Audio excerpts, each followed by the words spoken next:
Surat cyber crime સેલની મોટી કાર્યવાહી સામે આવી। સાયબર પોલીસે રૂપિયા 212 કરોડ 87 લાખના સાયબર ફ્રોડ કેસમાં 4ની ધરપકડ કરી।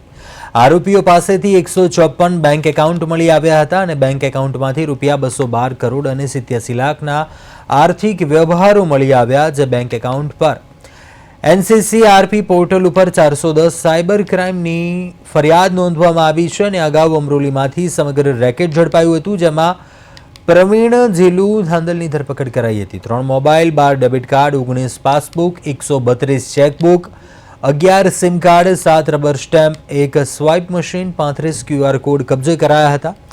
આરોપીઓએ 30% કમિશનથી બેંક એકાઉન્ટ ભાડે આપ્યા હતા અને પ્રતિ સેવિંગ બેંક એકાઉન્ટ દીઠ 30,000 જ્યારે પ્રતિ કરંટ એકાઉન્ટ દીઠ 1 લાખ રૂપિયા કમિશન મેળવતા હતા। ઝડપાયેલા આરોપીઓએ અલગ અલગ બેંકમાં એકાઉન્ટ ખોલાવ્યા હતા અને જે એકાઉન્ટ સાયબર ફ્રોડ ગેંગને આપતા।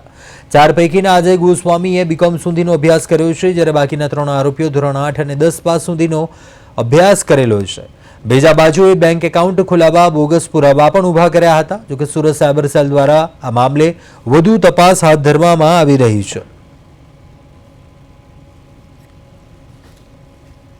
વર્ષના 10મા મહિનામાં સુરત સાયબર સેલ દ્વારા એક અમરોલી વિસ્તારમાં રેડ કરવામાં આવેલ હતી, જેમાં મુખ્ય આરોપી પ્રવીણ ધાંધલને અરેસ્ટ કરવામાં આવેલ હતો અને એમની પાસેથી 124 કિટ ની અમે લોકોને વિગતો મળી હતી।